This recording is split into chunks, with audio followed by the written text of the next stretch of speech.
नमस्कार दोस्तों। संभल की एक लड़की जिसका वजन 120 किलो है, जो अपने घर की छत पर चढ़ तक नहीं पाती, वो पिछले 3 महीनों से दंगा भड़काने, पत्थरबाजी करने के आरोप में जेल की सजा काट रही है। अब पता चला है कि 3 महीने के बाद पुलिस ने उन्हें ये कहते हुए बाइज्जत बरी कर दिया है कि पड़ोसियों ने फर्जी तरीके से उसे फंसाया था। 87 दिनों तक पुलिस प्रताड़ना झेलने के बाद फरहाना अब उस जुर्म से बरी हुई है जो उसने कभी किया ही नहीं था।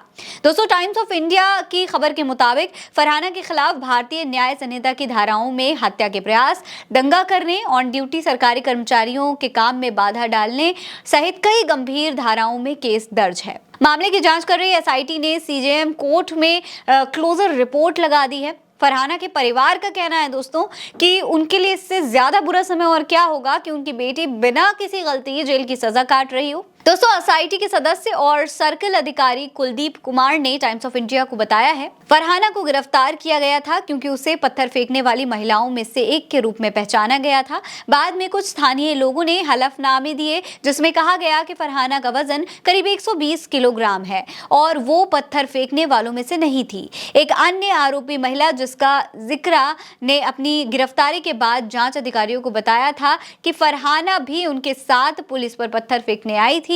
हम बाद में ये पाए कि वो अपनी बहन मरियम को बचाने की कोशिश कर रही थी, जो बुर्का पहनकर पुलिस पर पत्थर फेंक रही थी।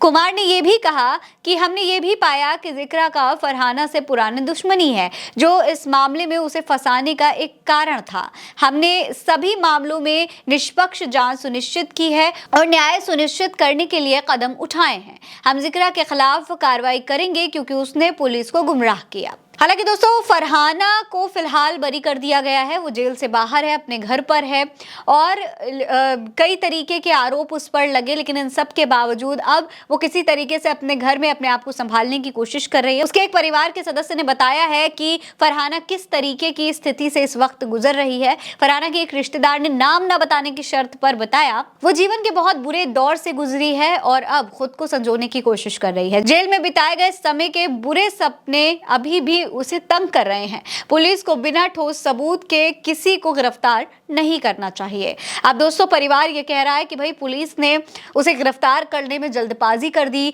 गलत तरीके से उसे गिरफ्तार कर लिया गया। इस तरीके से किसी को भी अगर गिरफ्तार किया जाता है तो उसकी पूरी जिंदगी पर, उसके पूरे दिमाग पर इसका असर पड़ता है। वो मेंटल किस तरीके के मेंटल स्ट्रेस से गुजरता है, ये फरहाना के केस में साफ तौर पर देखने को मिल रहा है।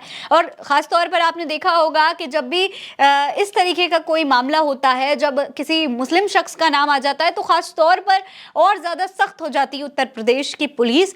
तो यहाँ पर साफ तौर पर उत्तर प्रदेश पुलिस की लापरवाही तो सामने आई ही है। ऐसे में अब फरहाना भले ही जेल से बाहर आ चुकी हो, लेकिन आगे चल के उसे किस तरीके की अपनी जिंदगी में समस्याओं का सामना करना पड़ेगा, किस तरीके के स्ट्रेस से वो गुजर रही है, ये सभी को सोचना चाहिए और ऐसे किसी भी निर्दोष को जेल में सजा न काटनी पड़े, इसके बारे में भी सरकार को सोचना चाहिए। इस पर आप क्या सोचते हैं, कमेंट सेक्शन में लिखकर हमें जरूर बताएं। ये खबर आप उल्टा चश्मा यूसी पर देख रहे हैं। नमस्कार।